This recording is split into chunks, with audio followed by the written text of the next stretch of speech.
والصلاة والسلام على من لا نبي بعده أما بعد فأعوذ بالله من الشيطان الرجيم بسم الله الرحمن الرحيم إن الله لا يستحيي أن يضرب مثلا ما بعوضة فما فوقها فأما الذين آمنوا فيعلمون أنه الحق من ربهم وأما الذين كفروا فيقولون ماذا أراد الله بهذا مثلا يضل به كثيرا ويهدي به كثيرا وما يضل به إلا الفاسقين.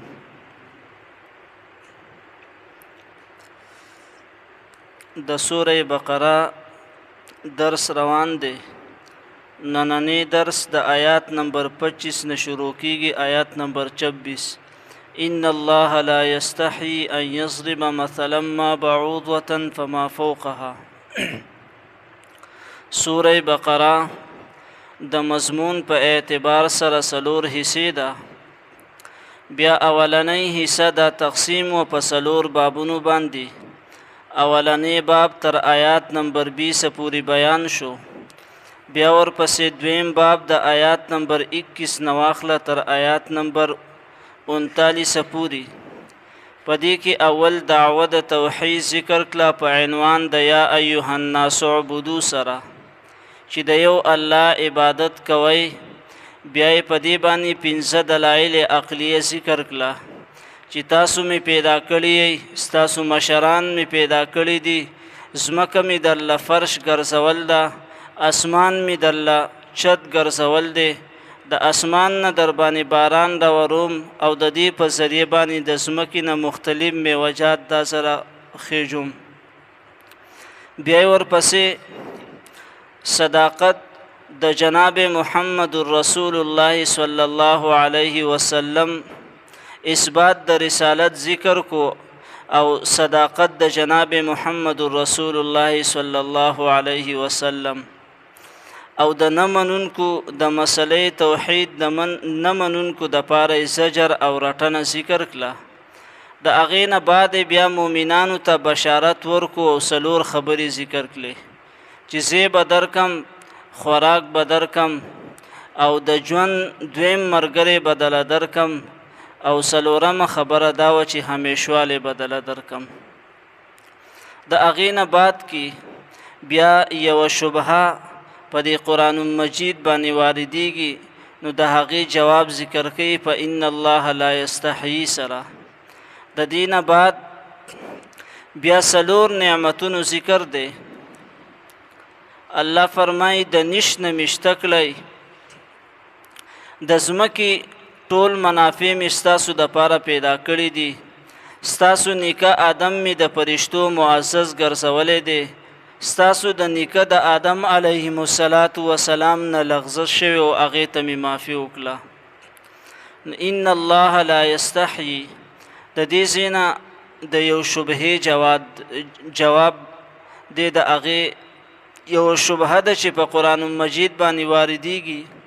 هغه دا د مشرکینو به دا اعتراض کولو چې دا څنګه کتاب دی چې په دې کې د رعد او د برق ذکر دی، یعنی په دې کې د بجلی او د ګلس ګلوس ذکر دی.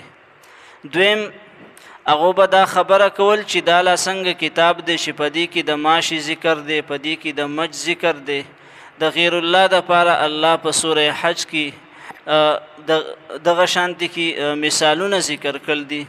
نو هغه په دې خبره باندې اعتراض کوو که چېرې دا د الله کتاب وي نو په دې کې به د داسې معمولي څیزونو د داسې حقیر څیزونو ذکر نه وي. نو د دې نه معلومیږي چې دا د الله کتاب نه دی. نو الله جل جلاله په دې آیات کې د هغو د دې خبرې رد وفرمایلو. ان الله بشک الله پاک لا یستحیي سباک نه کوي، یعنی څه حیا نه کوي، ان یضرب دا چې بیان کی مثلا یو مثال ما بعوضتن پشان د ماشی فما فوقها یا زیاد د دینا. لا یستحی الله سحیا نه کوي.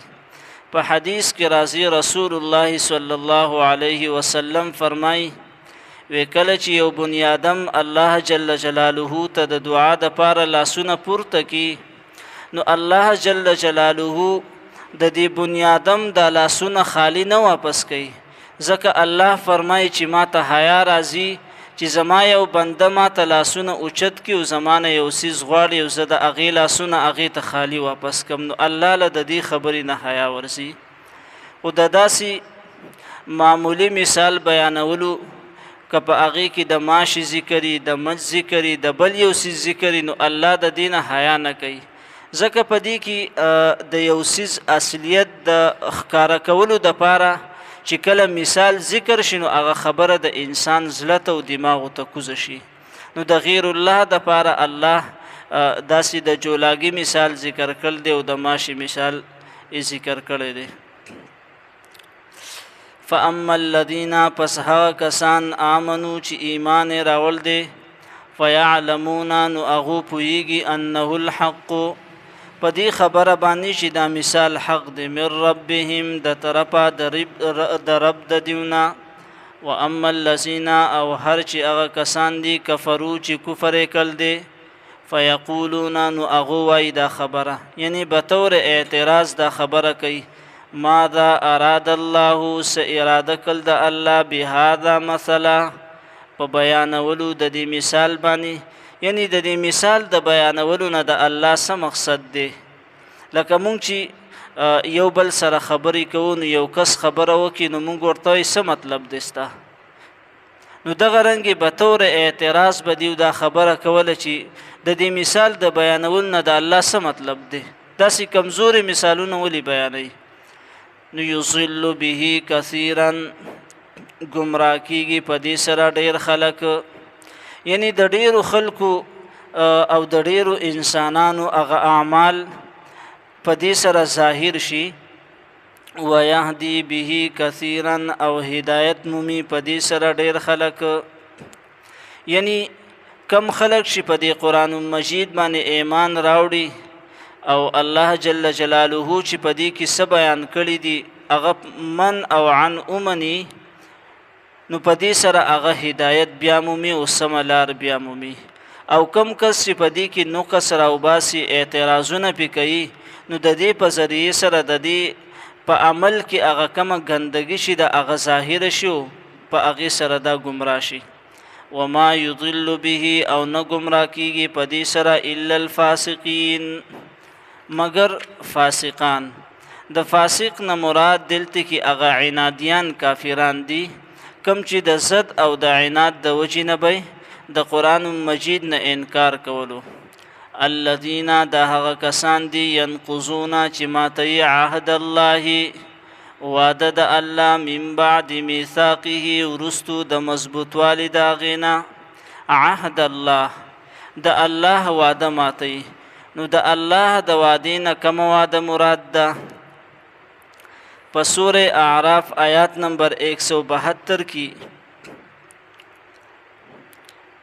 د دینه درې وعدې مراد دي. یوه وعده هغه ده کومه چې الله جل جلاله د آدم علیهم السلام د اولاد نه اخیستې ده.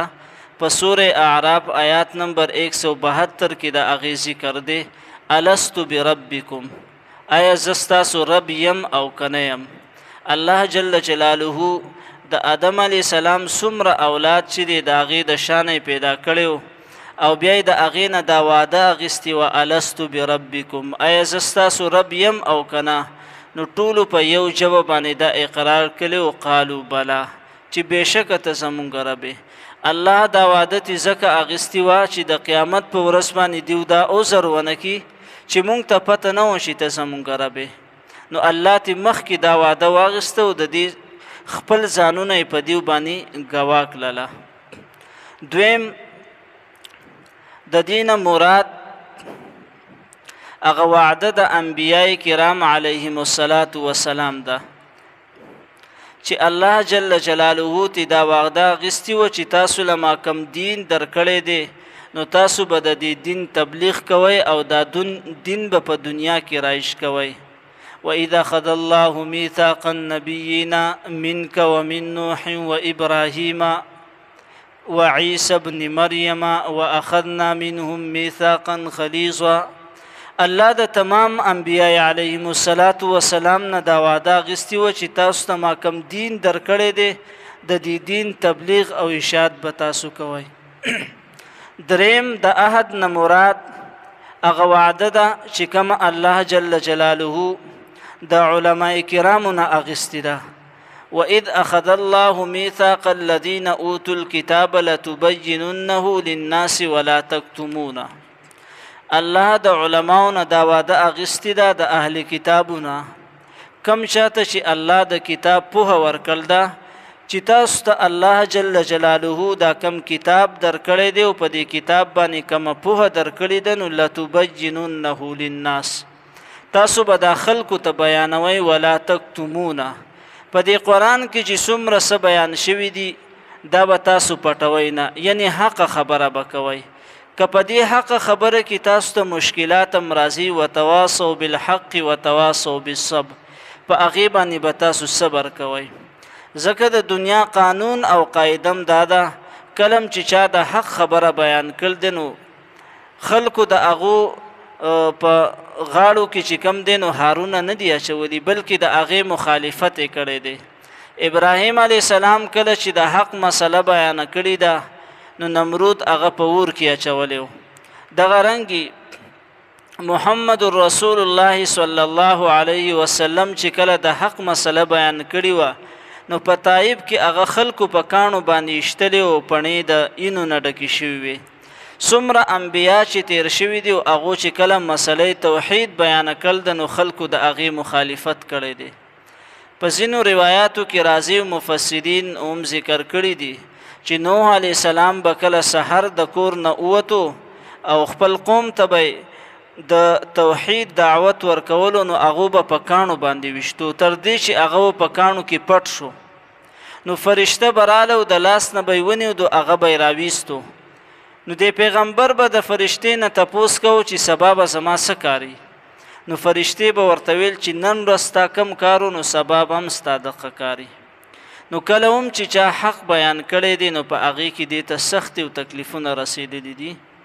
نو الله د علماو نه دا وعده اخیستې وه چې تاسو به حق بیانوئ او حق به پټوئ نه.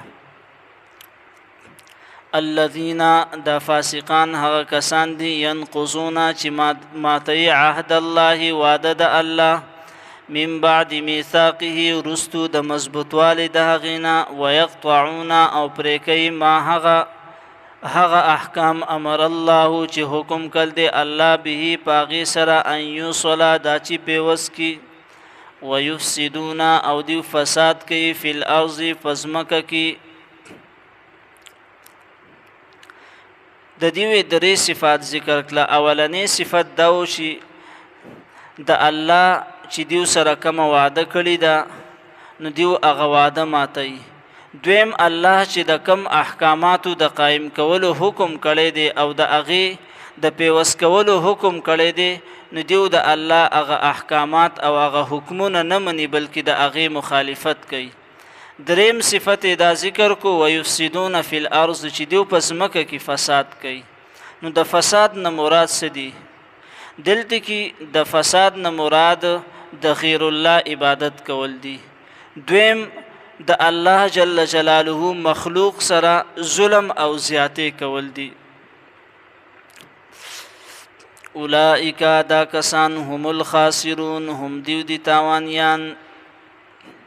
کیف تکفرون بالله وکنتم امواتا فاحیاکم. د دې ځینه د څلور نعمتونو بیان دی. اولنې نعمت دا الله فرمایي چې د نشت نه مشته کړی.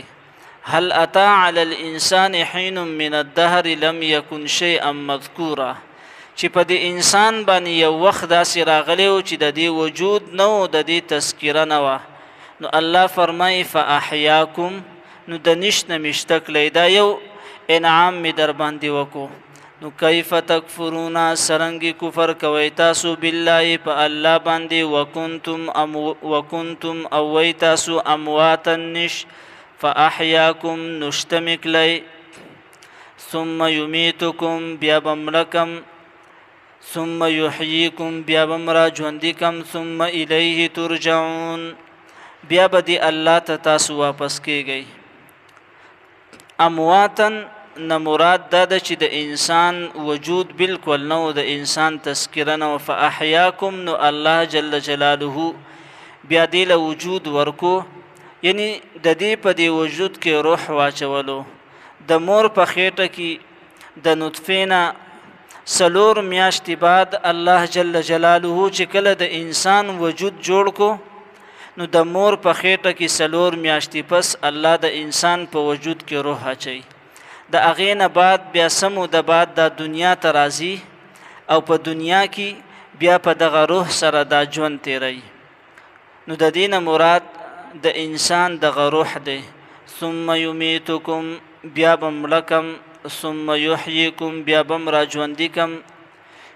یمیتکم د دې نه مراد چې کوم دی د انسان هغه حقیقي مرګ دی چې کوم به دې ته په هغه مقرره نیټه باندې راځي. فاذا جاء اجلهم لا یستأخرون ساعة ولا یستقدمون.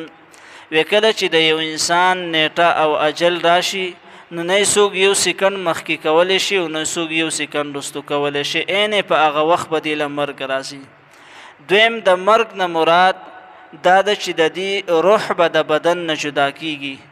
لکه په بل ځای کې الله فرمای الله یتوفى الانفس حین موتها والتي لم تمت في منامها فيمسك التي قضى عليها الموت ويرسل الاخرى الى اجل مسمى. کله چې انسان اوده شي، نو د اوده کېدو نه بعد د دې د وجود نه دا روح بهر ته راوځي. نو مونږ چې په دې خوب کې یو ځای ته ځو بل ځای ته ځو، مختلف خوبونه یې، نو دا در اصل زمونږ دا روح ګرځي. انسان چې کله اوده شي، نو د دې د وجود نه روح راوځي او دا روح ګرځي. نو یتوفى الانفس حین موتها، چې په کم روح باندې الله د قبض کولو فیصله کړي، نو هغه روح د ځان سره بر ایثار کی.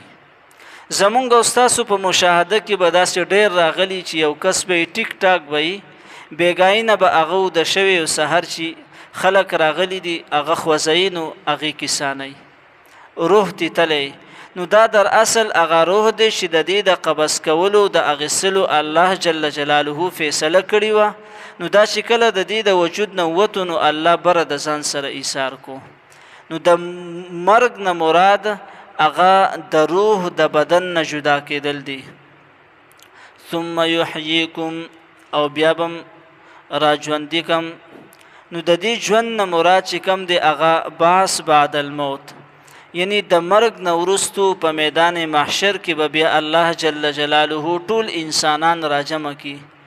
مهطعین مقنعی رؤوسهم لا يرتد الیهم طرفهم وافئدتهم هوا.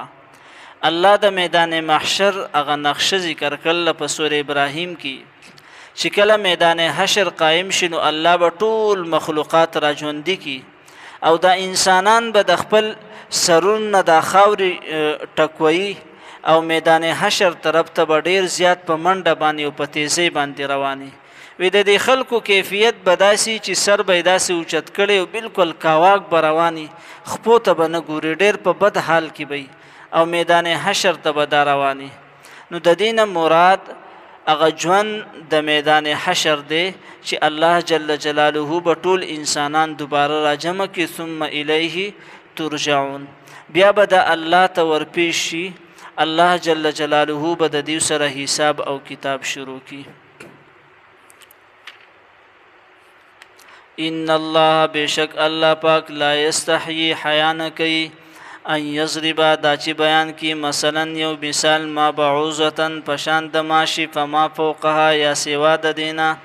فاما الذین پس هر هغه کسان چې دي آمنو چې ایمان راول دی فیعلمون نو هغه پوهیږي انه الحق چې دا مثال حق دی من ربهم د طرفه د رب د دیونه. و اما الذین کفروا او هر چې هغه کسان چې کافران دي فیقولون نو هغه وایي بطور اعتراض ماذا اراد الله څه اراده کړل د الله بهذا مثلا په بیانولو د دې مثال باندې. یضل به گمراه کیږي په دې سره کثیرا ډېر خلک، ویهدي او هدایت مومي به په دې سره کثیرا ډېر خلک. وما یضل به او نه گمراه کیږي په دې سره الا الفاسقین مگر نافرمانا الذين دا کسان دي ينقضون چې ماتي عهد الله وعده د الله لوز د الله من بعد میثاقه رستو د مضبوطوالي د هغینا ويقطعون او پرکي ما هغه امر الله چې حکم کړ دی الله به پاغي سره ان يصلا د چې پیوسي ويفسدون او فساد کوي فی الارض پسمکه کی اولئک هم الخاسرون دا کسان هم دیو دی تاوانیان کیف تکفرون سرنګي کفر کوي تاسو بالله په الله باندې وکنتم او تاسو امواتا نش فاحیاکم نشتمک لی ثم یمیتکم بیا بملکم ثم یحییکم بیا بمراجوندکم ثم الیه ترجعون بیا بدی الله پاک ته ورګرځئ آمين. الحمد لله رب العالمين والعاقبة للمتقين والصلاة والسلام على سيد الرسل وخاتم الأنبياء والمرسلين. ربنا ظلمنا أنفسنا وإن لم تغفر لنا وترحمنا لنكونن من الخاسرين. آمين برحمتك يا أرحم.